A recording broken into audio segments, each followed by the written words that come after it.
Good evening, good evening. What's up, folks? Welcome to another live edition of Pro Wrestling Talk brought to you by Blitzball Champ Gaming. I'm your host for this evening, Blitzball Champ Jason Ingram, coming at you here live on the U to the Tube. So, hope everybody's been having a good week, staying warm. We got snow here in North Carolina. It's been coming down quite a bit, and it's just under 25 degrees, but I've been keeping warm and staying upbeat.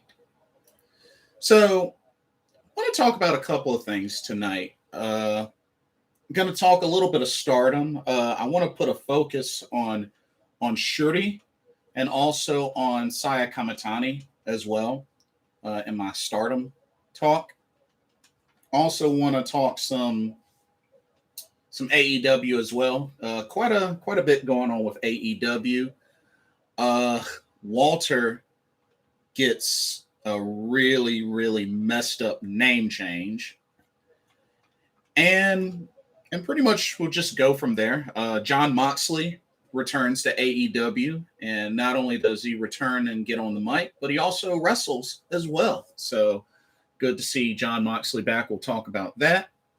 Well, yeah, I got a good bit to talk about tonight that I wanted to get into. So buckle up and let's go for a ride on tonight's Pro Wrestling Talk. So first off, I want to start off with some Stardom. I have to be honest. With Sayaka Matsutani, I got to be honest, y'all. Ever since she won the World of Stardom Championship, I feel like a lot of the matches that she's had after that up to now, she's been on the losing end. And it hasn't really been good. It hasn't been a good look. You know, not necessarily that she's been pinned. I mean, she's been pinned once by Micah at the most recent show. But, you know, because, for example, Lady C just joined Queen's Quest, and, you know, most of the recent matches have been tag team or trios matches involving Lady C and also Sayaka Matsutani. But I just feel like she hasn't really been booked like a strong champion since winning the World of Stardom Championship. And I hope it doesn't stay like that for long. I really hope it doesn't turn into something that, oh, she's a beast when the title's on the line, but outside of that, she can't even win a match or be on the winning side. You know, I hope it doesn't turn into something like that. Because that kind of thing happened with Saya Ida when she was Future Stardom champion. I mean, you really didn't see her win matches until she defended the title. You know what I mean? So I really hope the same doesn't happen with Sayaka Matsutani, because she is, you know, the World of Stardom champion. You know, that's one belt lower than the World of Stardom champion. So, you know, it's the big mid-card title. So, I mean, I'm really hoping that she gets booked a little more strongly going forward. I know she's got the title defense coming up where she will defend against Unagi Sayaka next weekend. But I really hope to see her booked a little more strongly, even if it's in tag team matches, trios matches. I don't want to keep seeing her on the losing side so much in matches outside of title defenses. You know what I mean? So I don't know. It's just something that I've noticed. You know, maybe it's not as bad as it could be right now, but like, you know, in a recent tag match, she was pinned by Micah. So that's my only thing. Because I'm really high on Sayaka Matsutani right now as a white belt champion. So I really hope she has a good, legit run, but also she gets booked a little bit more strong. And who knows? I don't know. Maybe they have some sort of angle where they're punishing her because, you know, the 2 times she interrupted Rossy Ogawa But, and then that's another thing. I really do hope she gets her match with Kota Ibushi at some point. Maybe like far away from now, but I hope it happens at some point. I really do. But I also wanted to talk about Syuri. So Syuri said something that really got me intrigued and also excited. So also want to give a shout out to the Twitter account Dragonmoon at 1222D, or excuse me, at 1222 Dragonmoon for helping to provide the translation for this. But Syuri said some very interesting things in a recent interview that took place late last year, December of last year. But one of the things that she spoke about was her interest in defending the World of Stardom Championship even outside of Stardom in the future. Mainly because she now knows that ever since a lot of people have seen her feud, her matches with Utami Hayashishita, who she dethroned for the red belt, she knows now she's, getting more and more eyes on her worldwide, which is a great thing. It's a great thing. Not to mention, there's still a lot of fans out there that know Syuri. We have to remember, Syuri also has an MMA background. She has a kickboxing background. She's competed in UFC. She's competed in UFC. So she's pretty well known. I would think she's pretty well known, especially when it comes to pro wrestling. But she also has that notoriety through MMA as well, being that she has spent time competing in UFC. So one of the things that she said, and like I said, shout outs to Dragonmoon for providing the translation, but she said this, and I quote, Kairi-san came to a show and told me my match with Utami at the Ota Ward show, which was June 12th of last year, received high praises overseas. I was very happy to hear that, but I'm not satisfied. I want the whole world to know more about us and see me create my own world in the ring. I think the red belt will help me promote myself as a wrestler worldwide. I believe my old rivals and partners like Asuka-san in WWE and Hikaru Shida and AEW will find it interesting to compete for the red belt against me. I want to make that happen. I want to make those matches happen someday. End quote. That's big. That's a big deal. Because you got to remember, Syuri, Asuka, and Hikaru Shida go way back. They go way back. I mean, Shida is Syuri's best friend. They know each other very well. They've competed as tag partners and they've competed against each other. Asuka, another well-known rivalry, Syuri and Asuka, they go way back. So there's been a lot of names that Syuri's been associated with. I mean, Konami, Tajiri, train Syuri, Tajiri, Yoshihiro Tajiri, another well-known name. So, yeah, with her making these comments, I think it's a big deal. I think at some point, the idea of her traveling overseas, I would love to see that. I would love to see that. And, she mentioned Asuka, who's currently in the WWE. She's getting ready to return. Word is that she is cleared and will probably return at Royal Rumble. And Hikaru Shida, who's with AEW, has been their longest reigning women's champion. And, she's currently in Japan now, but she'll be back. But you got to remember, Syuri and Hikaru Shida are best friends. So I would hope that at some point, I really want to see the Forbidden Door opened even more, and we get to see Stardom in AEW. That's one relationship I definitely would love to see. Stardom and AEW collaborate. Oh, I'm like, that's like a dream of mine for this year.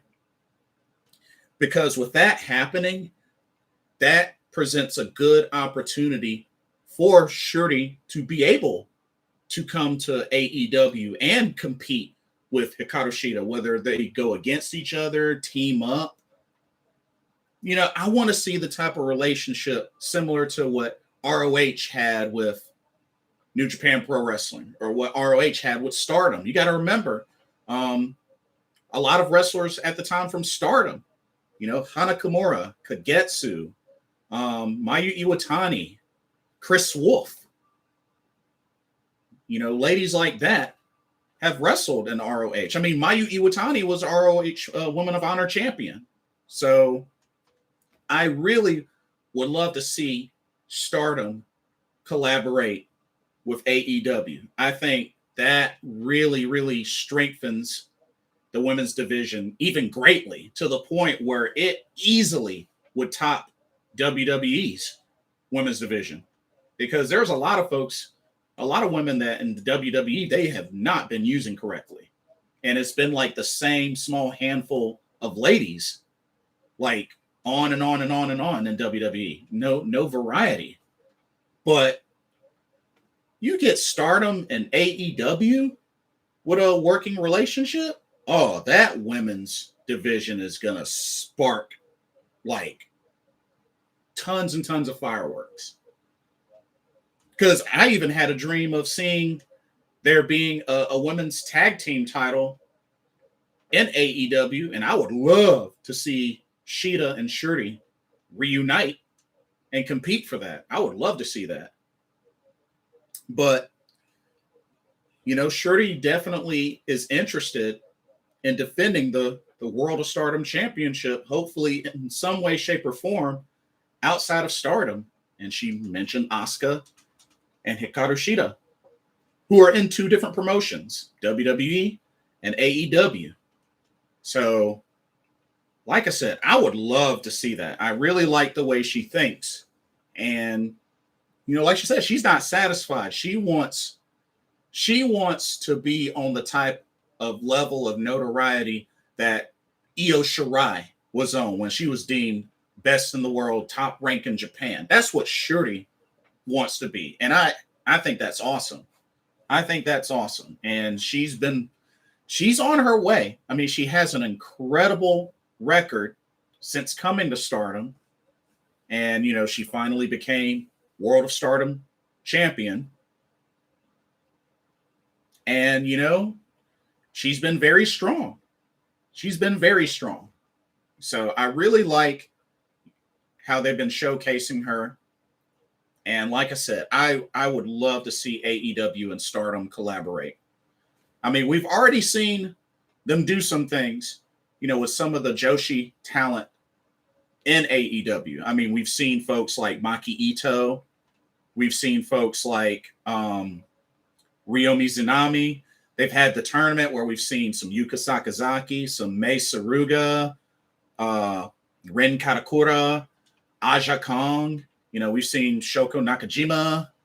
You know, we've seen a lot of different Joshi talent and even New Japan talent. I mean, we've seen Kenta on AEW soil. We've seen Minoru Suzuki on AEW soil. I think it's only a matter of time before we see Kazuchika Okada or others, you know, maybe Naito. You know what I mean? Who Naito just recently re-signed with New Japan Pro Wrestling and apparently took a 24% pay cut, which is a pretty big deal because he's definitely showing his dedication, how he doesn't want to go anywhere else, especially not WWE. So that's a big deal. But, you know, I would love to see, you know, because when AEW first started doing shows, we were seeing all sorts of talent. And, I mean, I think Kenny Omega may have had a big influence on the Joshi talent because, I mean, we saw, like, the Yuka Sakazakis, the Rihos, the Shidas, just a lot of different names. Shoko Nakajima, like a lot of different names. Maki Ito, like there's been a lot. There's been a lot. So I would love to see a AEW Stardom relationship. I would love to see that. Would really, really love to see that. So that's a big dream for me. But loving the spotlight on Syuri. And like I said, shout out to Dragonmoon on Twitter for providing the translation of her comments in that interview. So salute to you.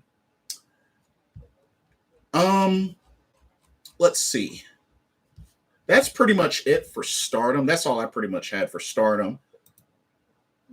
And then moving on to AEW. So, like I said, Dynamite started off with the return of Jon Moxley. He came out, got on the mic, got in the ring. Of course, first thing he did was told a fan to go F himself and get him out of there. And word is, somebody correct me if I'm wrong, but the word is that that fan that got told to, go F himself, that fan apparently said to Jon Moxley that, something about him being a drunk and that he needs to leave or something like that. I don't know what his comments were, but I've heard that it was something on the lines of, bringing up, alcohol, saying that he's, a drunk and that he needs to go back to rehab or something like that. But just sometimes fans can really be ridiculous. Like, just with the comments and stuff. I mean, stuff like that. Or, the fan that told Io Shirai to go back to China, or the fan that was racist to Kairi saying, like, a lot of these fans, they get way too carried away. They get way too carried away and crazy. The whole thing with Nyla Rose, that situation. I'm like, sometimes pro wrestling fans get way too carried away with the insults and forget that these are real people. These are people outside of their ring names, outside of their pro wrestling careers. They're still human beings. Fans got to remember that. They got to remember that. But anyway, heck of a promo from Jon Moxley, really just talking about how he's faced his demons. He's gone through a lot, going through the rehab, thankful for the support, and he's back. He looks great. He ended up wrestling on Rampage, and he looks great. I mean, lost some weight, looks like he toned up. I mean, Jon Moxley, he looks great.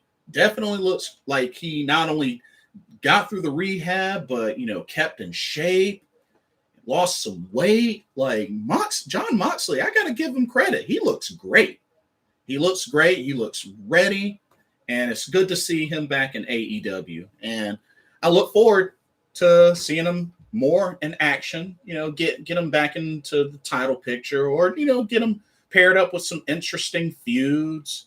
But it's definitely good to see him back. And like I said, in that promo, he had no filter whatsoever. So it's just really good to see that he's back. He looks great. Very happy for Jon Moxley. I know that Bully Ray kind of had to comment about how he should have been more apologetic, been more accountable toward the fans and such. And honestly, after hearing about that, I'm just like, dude, like, he took time away from something that he loves to go to rehab, to get clean, to face his demons, something that is not easy to do. I mean, you got to remember, it's really a big deal, that first step, admitting when you have a problem. That's not easy. That's not easy for anybody. It's one thing going through different sorts of addictions, whether it's, alcohol, drugs, pornography, like all sorts of things. It's one thing, being able to accept and go through whatever rehab is necessary. But that first part, admitting and realizing that you have an issue, is not easy. So Moxley did that, actually took the steps and took action, got the help, got the rehab, and he's back. You know, and it's like, dang, Bully Ray, like, are his actions not enough evidence? You know what I mean? Like, I'm pretty sure, you know, just in his attitude and how he presented himself, he's thankful for the fans, for everybody that stuck by him and such. And, you know, he gets it. He definitely gets it. But it's like, dude, like you're saying, oh, he should have apologized and such. I'm like, I mean, I get what you're saying, but the way that he handled this, I don't think was anything wrong with that. I mean, his actions should be enough evidence to show that he took this seriously, got the help, and he's back and better than ever. What more do you need to see, Bully Ray? What more do you need to see? Like, I don't get that. I really don't get that. So, moving on. So, there was a backstage segment, which I think this is adding more fuel to the fire that eventually Wardlow is going to turn on MJF. But MJF docked Wardlow's pay for putting his hands on him, despite him apologizing and taking the blame for Wardlow losing and whatnot. Docked his pay. And MJF's expectations are that,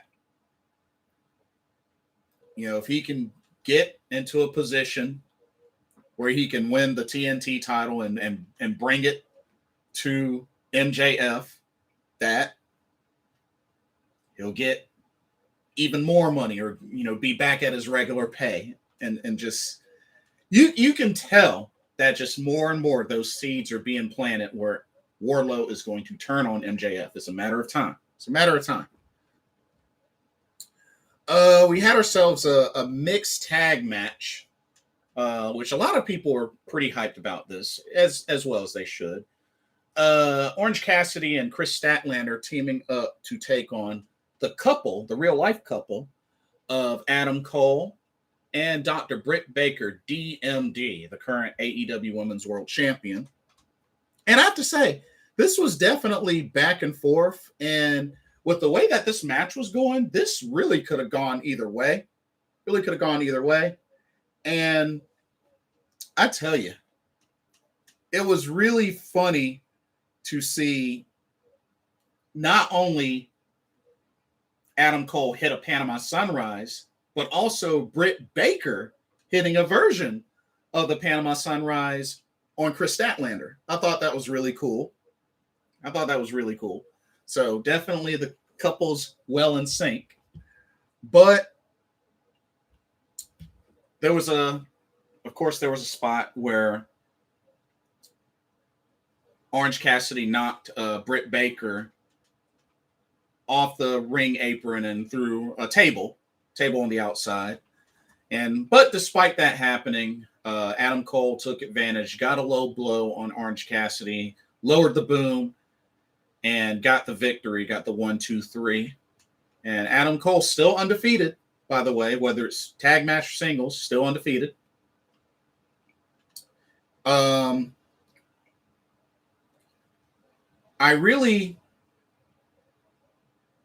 was really kind of surprised that they had that type of finish, because I was kind of expecting to see more of Britt Baker perhaps getting the victory for their team, only because it seems like Adam Cole has kind of been the one to get the victory lately. And it would have been nice to see a little bit more spotlight on Britt Baker and Chris Statlander. Hopefully that, would, turn into another future title opportunity for Chris Statlander at some point. But I get it. I totally get it. But of course, this all led to Adam Cole wanting to end Orange Cassidy for good. So we got ourselves a challenge made for Beach Break. No holds barred, no disqualification, all that. One more time, Orange Cassidy, Adam Cole, because he wants to end his career. Should be good. Should be a really good match. And that could potentially be where Adam Cole eats his first singles loss. We'll see. But I'm thinking that's where he eats his first singles loss. But we'll see. We'll see. Now, some seeds have also been planted with the Inner Circle as well. I mean, this whole thing with Chris Jericho and Eddie Kingston, has gotten out of hand. And now it's to the point where even Proud and Powerful, Santana and Ortiz, are looking at Jericho. It's like, now that I think about it, since Eddie Kingston mentioned it, it is kind of your fault that we're not pushed to be tag team champions, or, that we don't have the opportunities and such. I mean, we've been kind of all about your business, but what about us? Like, when have you really had our back? And that's a fair point. It's a fair point. But not only that, they were like, next week and going forward, which like I said, they are teaming up with Chris Jericho to take on 2.0 and Daniel Garcia at Beach Break. But they were pretty much saying after next week, after Beach Break, we're going to be focused on us. We're going to go our separate ways. We're going to focus on us and the tag titles. So I'm really happy to see that it looks like they're finally going to be splitting up the Inner Circle. I mean, like I said, they did their thing for a long time. And yeah, I think with where Proud and Powerful are at, they definitely need to be in the tag title picture for sure. So I definitely like where this is going. Definitely like where this is going. But yeah, it's looking like probably after this coming Wednesday, it's probably going to be over for the Inner Circle. At least it needs to be. It needs to be. So we had a squash take place where CM Punk squashed Shawn Spears. This I don't understand. How do you go from getting powerbombed 9 times and beating Wardlow to your next match, you squash Shawn Spears? Like, why couldn't they have reversed that? Why couldn't they have him squash Spears first and then take the beating to Wardlow? You know what I mean? I don't really understand that.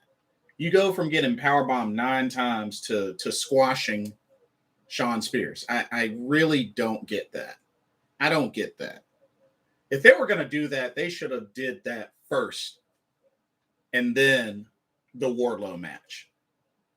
Because just all that build up for Shawn Spears to get squashed by CM Punk, I mean, yeah, that was crazy. And then, of course, afterwards, CM Punk tried to get at MJF, had him by the scarf, but MJF was able to escape. But, I mean, we'll have to see what happens. I mean, there goes Wardlow. There goes Shawn Spears. I mean, it's just a matter of time before we get the match. CM Punk, MJF. It's only a matter of time. But something tells me it's going to be saved for a pay-per-view. I don't know. They haven't really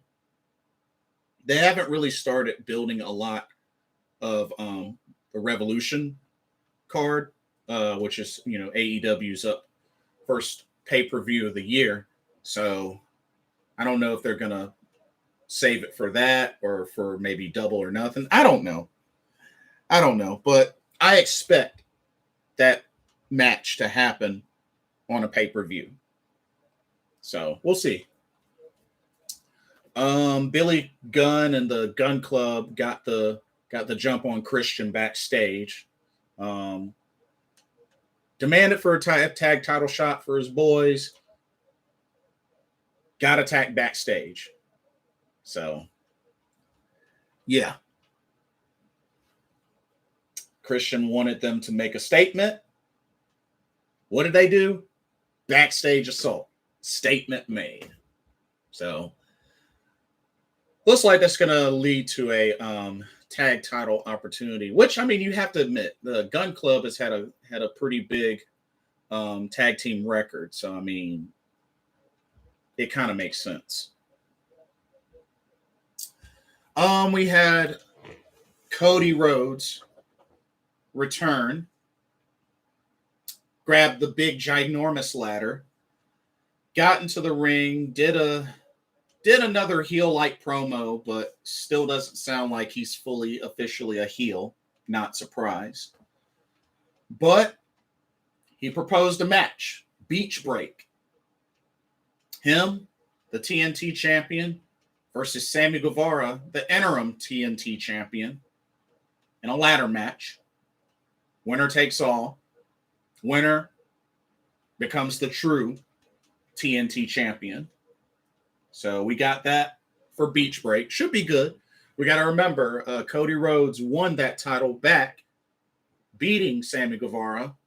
But then because he couldn't defend the title at Battle of the Belts, Dustin Rhodes stood in and they had a interim TNT championship where Sammy Guevara beat Dustin Rhodes.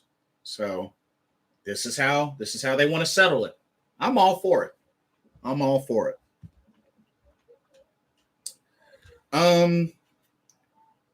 We had the Murder Hawk monster Lance Archer going up against Frankie Kazarian. And I have to say, I'm really happy that they didn't make this a squash. You know, Frankie Kazarian had got in some decent offense, and they actually made Lance Archer work for it. This was good. But like I said, I was happy that this wasn't a squash. But of course, Lance Archer, who is now accompanying, Jake the Snake Roberts is back, but also he's got Dan Lambert on his side as well. This is kind of a weird pairing. But and then of course after the match we had a segment up at the Rampway where Hangman Adam Page came out, went face to face with Lance Archer. Looks like he was going to hit Lance Archer with the buckshot. Didn't happen, but it was all good. It was a nice little post-match segment. I was cool with it. So let's see. So Dante Martin has some more backup now. He's got Matt Sydal and Lee Moriarty in his corner, and it looks like they're going to continue to be feuding with Team Taz. Not surprised. I think that's going to last for a while, for sure.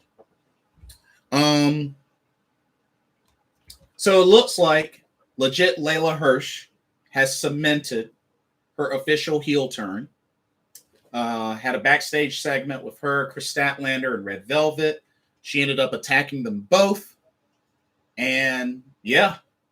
And now we're going to get Red Velvet versus legit Layla Hirsch at Beach Break. But yeah, Layla Hirsch is now officially a heel. It's a done deal. It's definitely a done deal. Let's see. We had a match between Serena Deeb and Sky Blue, which was interesting. I mean, didn't really last too long. Didn't last as long as it could have. But Serena Deeb got the victory, had the Serenity Lock on Sky Blue. Didn't let go of it easily. But Serena Deeb continuing to establish her dominance. And, ever since she put Hikaru Shida on the shelf, sent her back to Japan, wrote her off. It'll be interesting to see who else is going to step up to Serena Deeb. You know, Sky Blue is one of the ladies that helped Hikaru Shida to the back. So, I mean, this match made a lot of sense.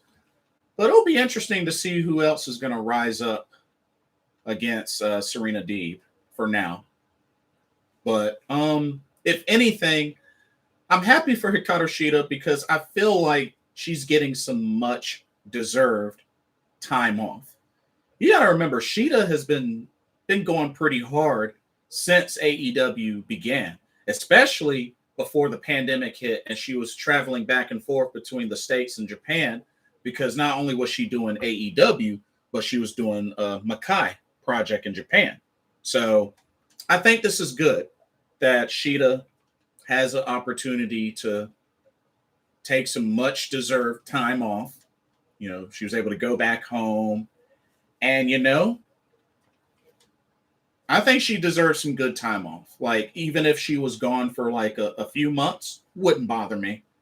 You know, I felt like it was much earned time off because she's been wrestling like crazy for AEW. You know, even once the pandemic began, she was really going at it on dark elevation. And even back when she had the title, she was being showcased a lot. So I think Hikaru Shida definitely earned some much deserved time off. And I'd say take your time, you know, take your time, do your thing.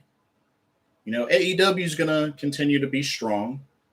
And I think when Shida comes back, I think she'll be back in the title picture when she returns, whatever that may be.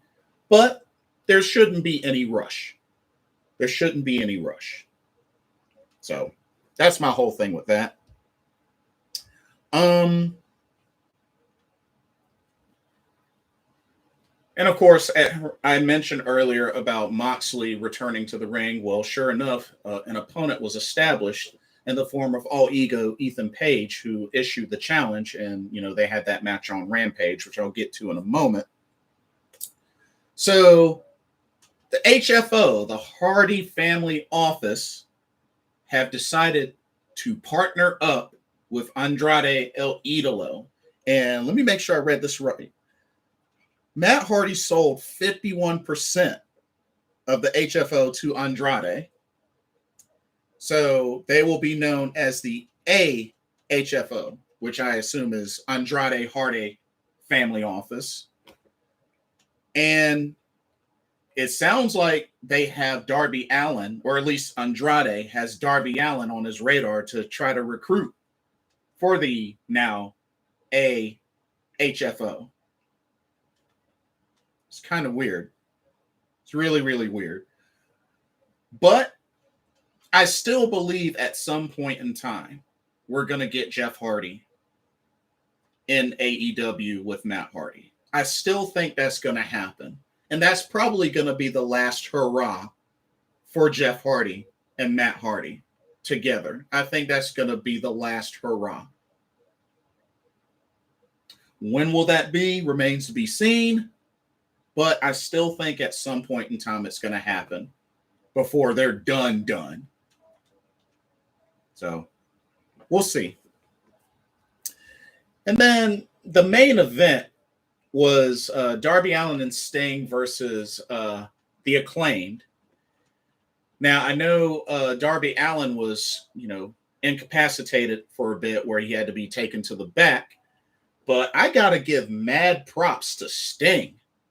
I mean, we're talking about a 60-plus-year-old man still can get it done in the ring, can still take those table spots and those splashes, those dives. I mean, Sting is still handling business in the ring, even after all these years in his career. You know, in my previous video, I was talking about the Great Muta, you know, 59 years old. He turned 60 later this year in December. He turned 60. So Great Muta, you know, wrestling for Pro Wrestling Noah, still can go on the ring. You know, him, Sting, you know, these veterans, you know, you look at Christian, you look at Edge, you know, I know that Christian and Edge aren't as old as Sting and the Great Muta or, you know, Keiji Muto, but I mean, the fact that these guys, these old guys, these vets, these seniors can still go in the ring. And then you have to think, you think about somebody like Mae Young, who was even at her age taking table spots and power bombs through tables. You know what I mean? So it's just amazing to see the vets still taking these bumps like champs, and Sting is no different. So he really did his thing in that main event against the Acclaim. I know a lot of people are saying not, on paper, it's not really a big awe-inspiring main event. I mean, Darby Allin Sting versus the Acclaim. It's not like pay-per-view level main event, but this was still a good match. This was still a great match. And like I said, Darby Allin Sting were able to get the victory. Darby came back, was able to reignite the offense that he had, was able to finish with a coffin drop, got the pin. Sting and Darby Allin, still undefeated, by the way, still undefeated as a tag team. So that's also got to have some implications. I don't know if I can necessarily see them getting a tag title shot soon, but Darby Allin and Sting are still undefeated as a tag team. So something to keep in mind. Something to keep in mind.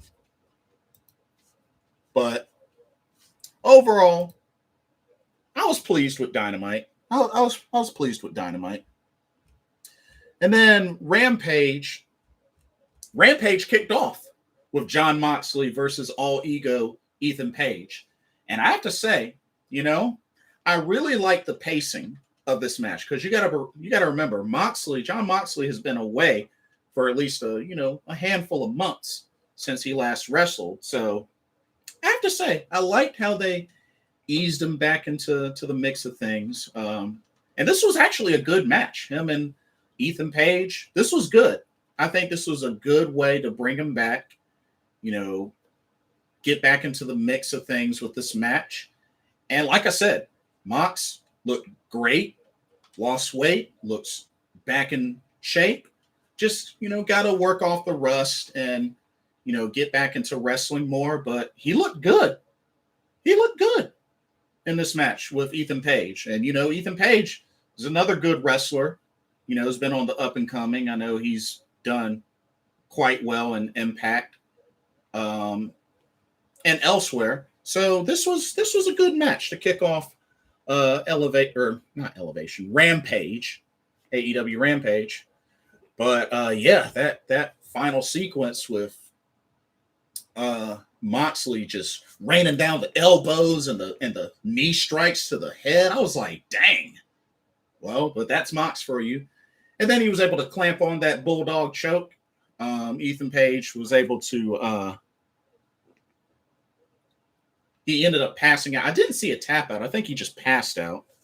So yeah. Mox returns, gets himself a victory. Afterwards, it looked like, I don't know if Ethan Page was going to attack him or offer a handshake. Everything happened so quick, but he got the 2-finger salute and got hit with a paradigm shift for his troubles. But hey, that's Mox for you.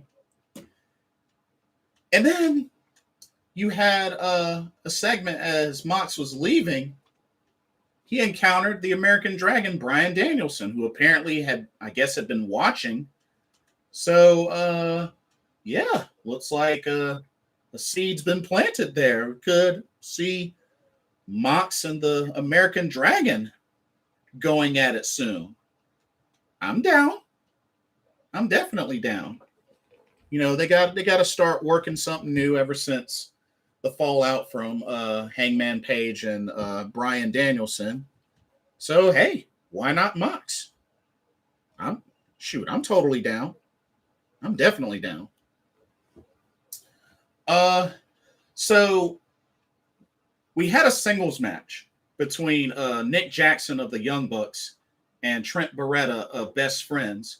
This was originally supposed to be the Young Bucks versus Roppongi Vice. Unfortunately, word is that Rocky Romero got COVID, so wasn't able to compete. But I have to say, something that they pointed out.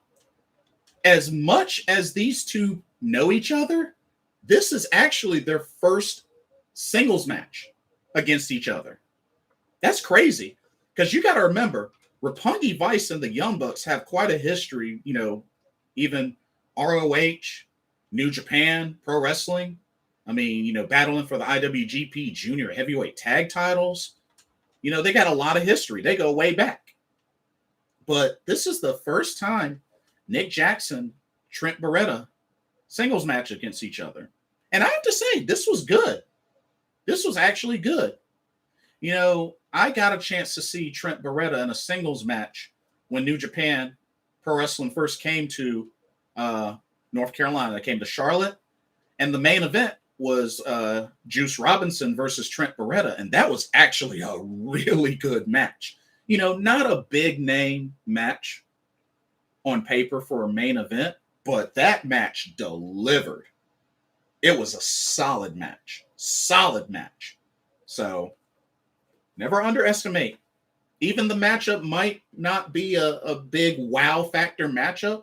Don't underestimate it. The match itself could end up being really good. Anyway, so they had the match. Match was great. And Trent Beretta ended up getting the victory, was able to reverse into a strong 0 and was able to pin Nick Jackson. So big win for the Dude Buster. But I do hope at some point we do get Roppongi Vice versus the Young Bucks on AEW soil. I think we're still going to eventually get that. Just we had the setback. You know, it's unfortunate. But I do hope that we eventually get this match to happen. Whether it's on Rampage, Dynamite, a pay-per-view, doesn't matter to me. So here's hoping. Here's hoping. But we just got to be a little more patient. Just a little more patient. We also had Hook versus Serpentico. And man, he jacked up Serpentico. I don't even remember him having any offense against Hook. But I mean, he had his way with Serpentico. I mean, just, it was savagery. You know, Hook may not be one for words, but he lets his fighting do the talking. And he's grown into quite a fan favorite despite being a heel. The fans love him. And once again, another submission victory. So far, each of his victories have been submission victories. So Hook still looking strong. And of course, QT Marshall had to come out and complain and get up in Hook's face. Bad idea. Of course, he paid for it, got suplexed. So I guess they're going to continue to feed QT Marshall to Hook for a while. But it's funny. I think it's funny. And then the main event of Rampage for this week was the TBS Championship on the line as Jade Cardgill defended against Anna Jay from the Dark Order. I got to be honest with y'all. Now, I am not a Jade Cardgill fan. Never have been, probably never will be, but that could change. I'm not a Jade Cardgill fan. But she had a great match on Rampage tonight against Anna Jay. She definitely improved quite a bit. And she's still green. Like I said, she's only been wrestling maybe for about 9 or 10 months. But she's been improving.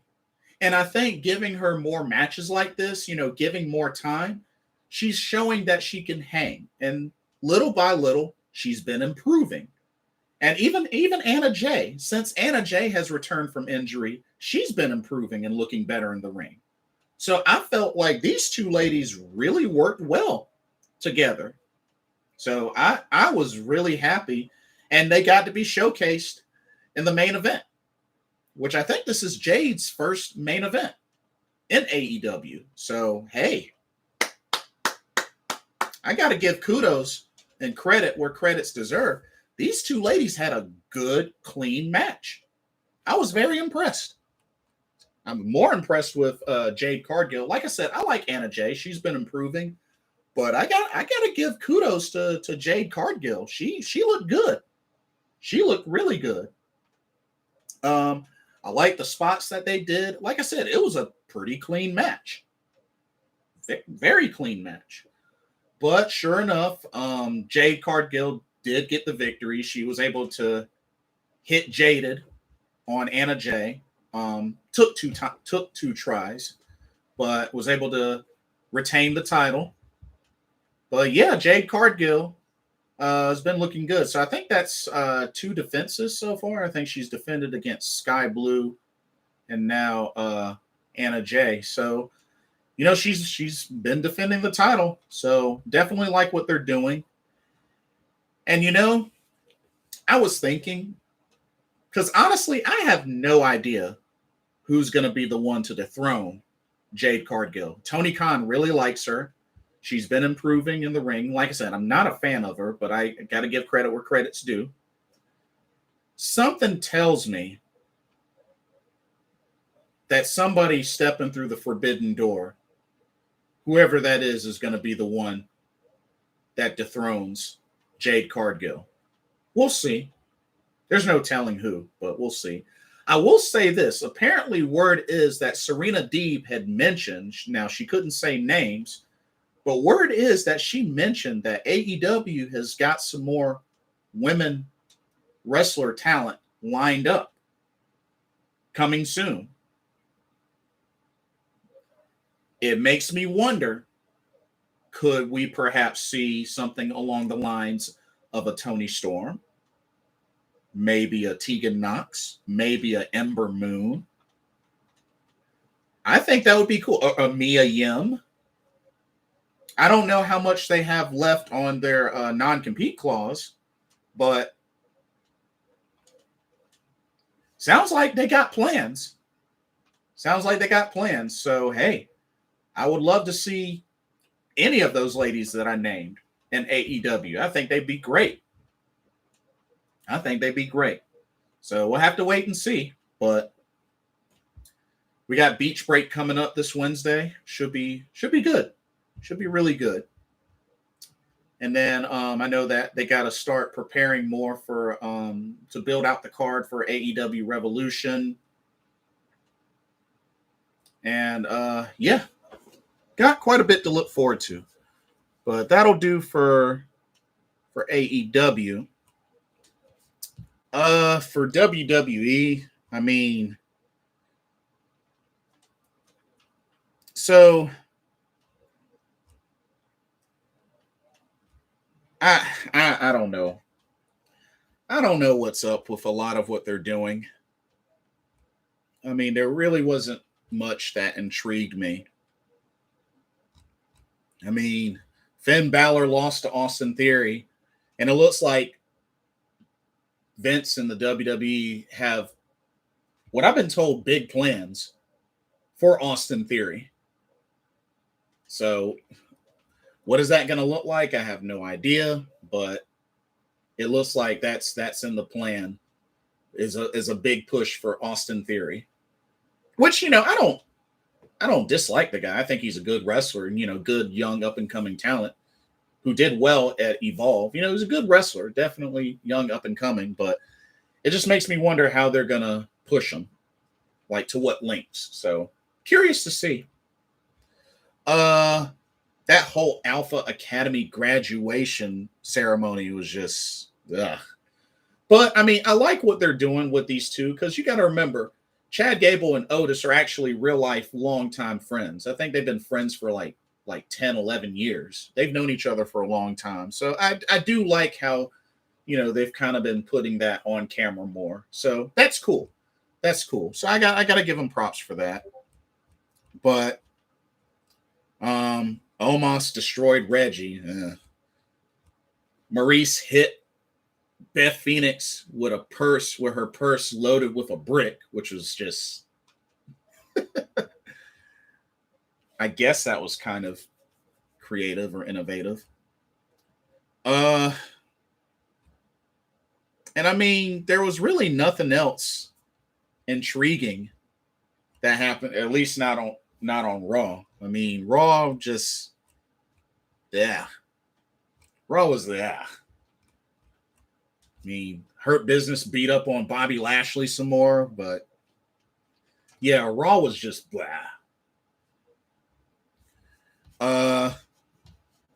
NXT. Okay. I'ma just go ahead and get straight to the point.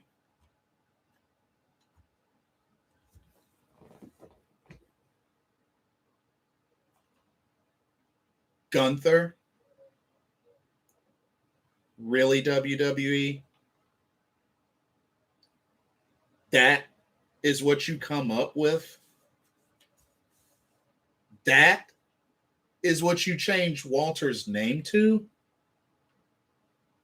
One of the most over talent, especially in the ring, with the career he's had with NXT UK, the title run that he had with that championship before he got dethroned by Ilya Dragunov.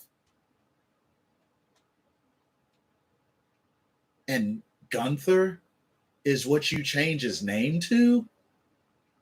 Number one, y'all obviously did a terrible job on researching with the name that y'all trademark for Walter. And secondly, what the heck were y'all thinking? Really? He didn't need the name change.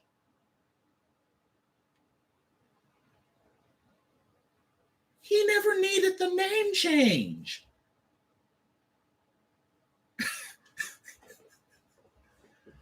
I don't get it. I don't get it.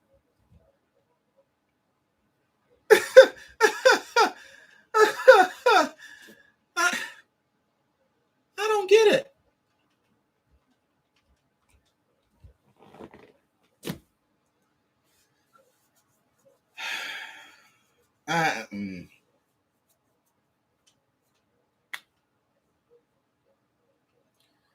WWE they do stuff that just really, I'm surprised, and I really shouldn't be surprised, but they just do dumb stuff.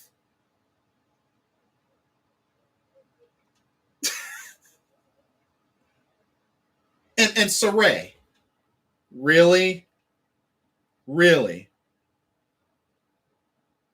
So y'all done turned Saray into a anime schoolgirl Sailor Moon type of character that apparently she becomes the Warrior of the Sun when she has this necklace on. You totally change up her look. Really? What the heck have y'all done to Saray?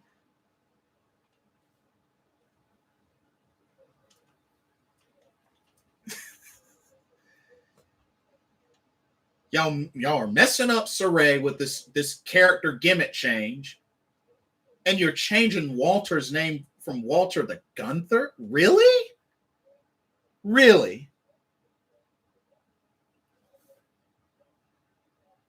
Help me to make sense of this, because this makes no sense. And folks wonder why NXT 2.0 just hasn't been doing good. And it hasn't. NXT 2.0 has not been good.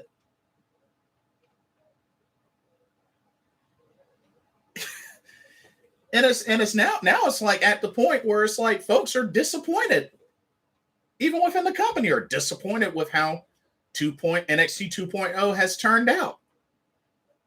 And it's like, are you that surprised?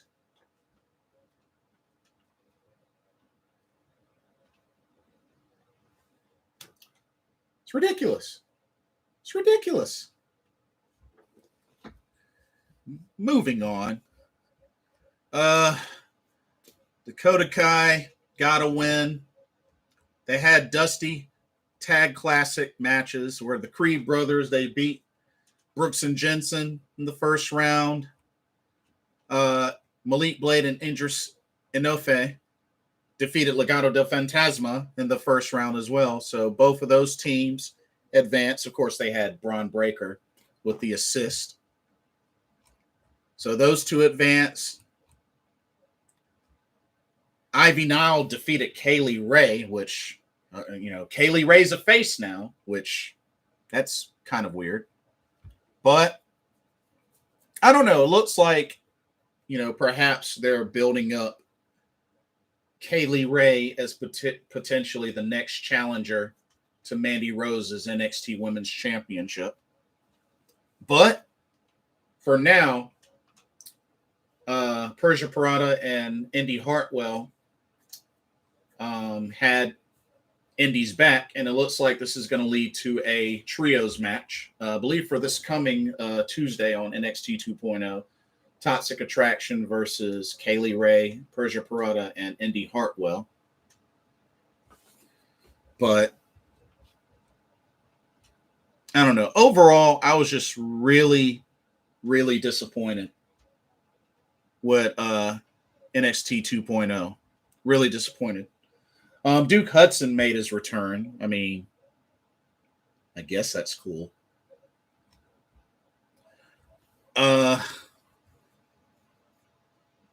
Yeah, we had more Grayson Waller. We had more LA Knight. But like I said, I was really what they're doing with Saray and the name change to Walter. I just such a disappointment.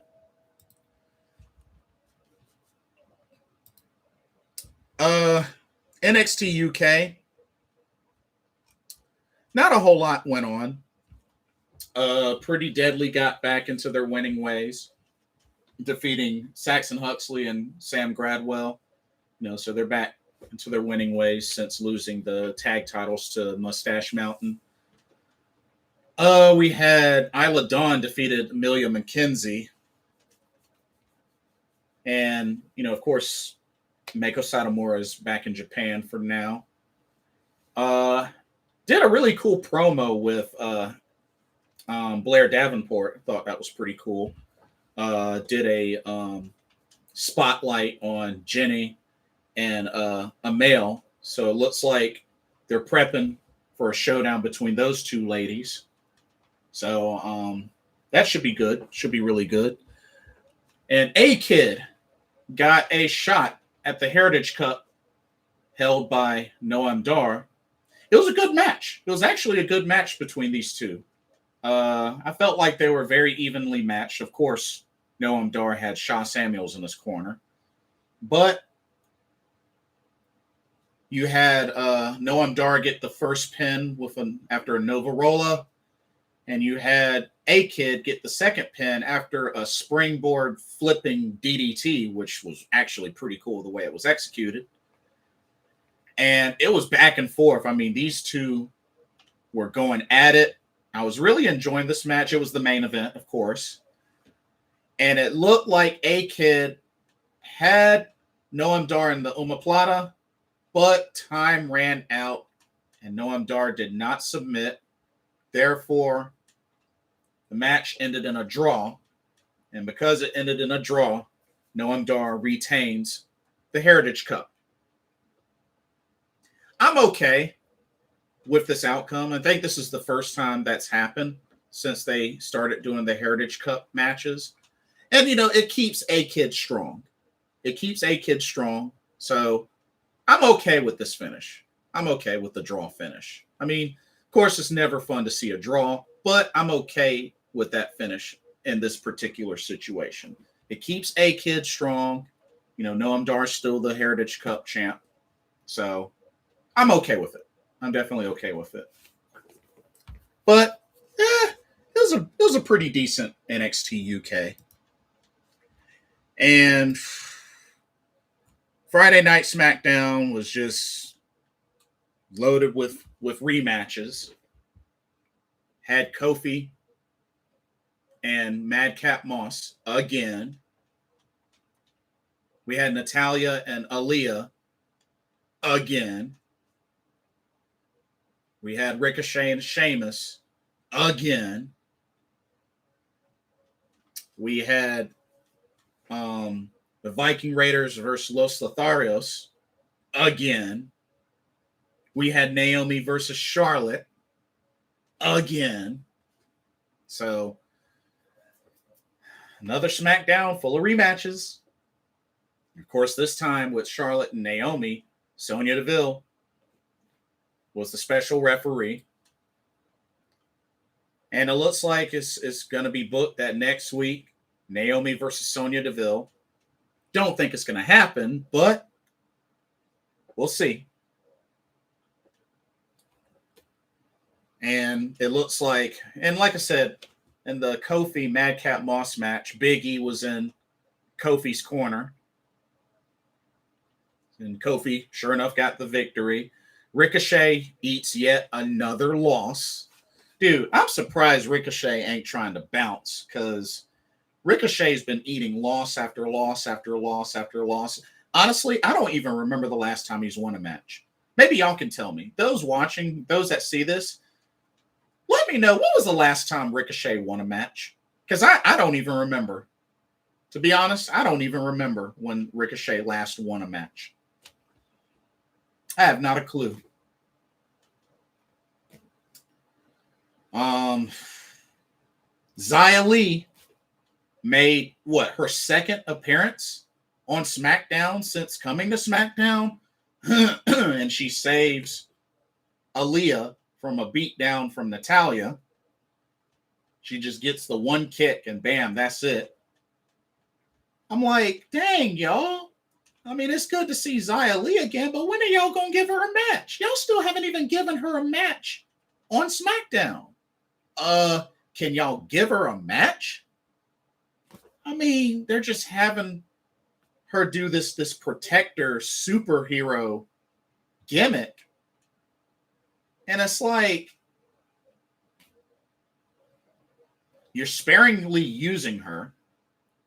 And that's the big problem with WWE. You know, we keep seeing the same 5 women.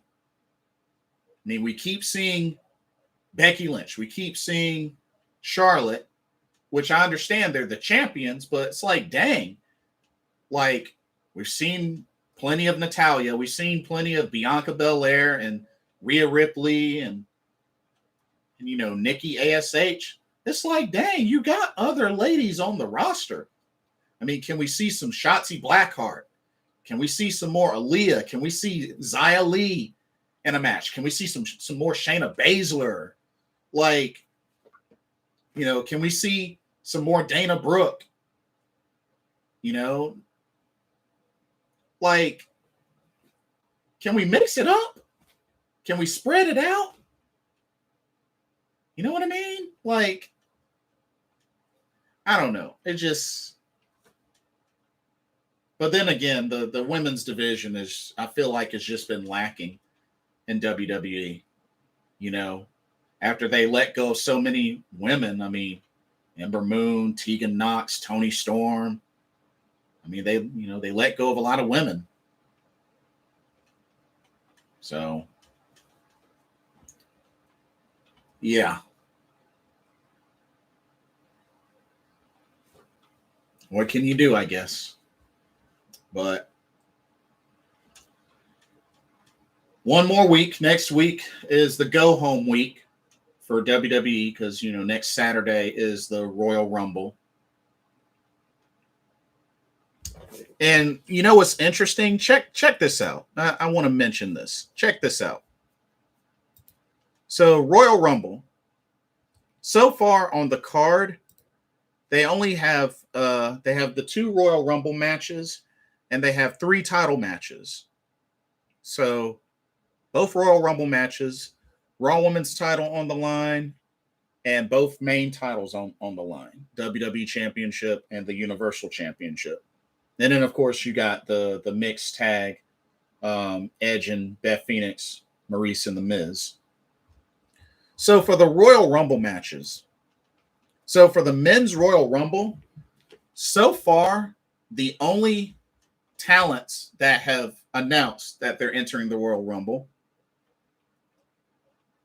Kofi Kingston, Sami Zayn, Dominic and Rey Mysterio, the Street Profits, Madcap Moss and Happy Corbin, Austin Theory, Sheamus, AJ Styles, Kevin Owens, Big E, Damian Priest, and Johnny Knoxville.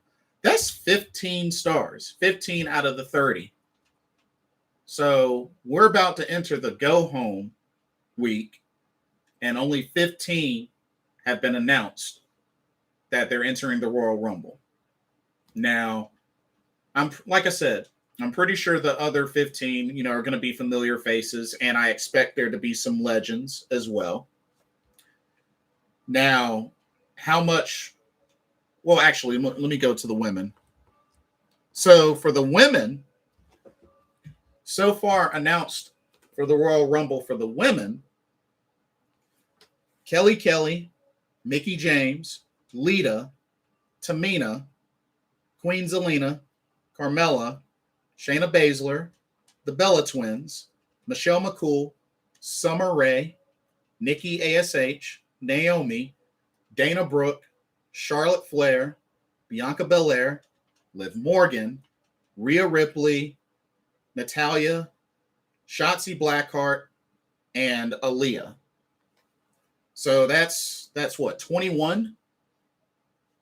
And word is that Asuka has been cleared to return, which I'm pretty sure she's going to be in the Royal Rumble. So that's 22. I'm thinking Bayley is probably going to make it. I hope she does. And if she does, that's 23. So potentially those 23. And I'm sure the rest are going to be, other legends, surprises, stuff like that. It does make me wonder, though, how much, are we going to see any NXT talent involved? And the folks that I could think of, at one point I thought about Tommaso Ciampa, but he's injured. He has one of those big whelps, kind of like the elbow bursitis or whatever it's called. He has one of those. So Tommaso Ciampa is going to be out for a while. I'm thinking Io Shirai could be in the Royal Rumble. She's in Japan right now. She might be back in time for that, but I'm thinking Io Shirai might be in the Royal Rumble. There was even talks of maybe Raquel Gonzalez being in the Royal Rumble. Could see Roderick Strong in the Royal Rumble, but I don't know, y'all. It'll be interesting to see if we do end up seeing NXT talent in the Royal Rumble.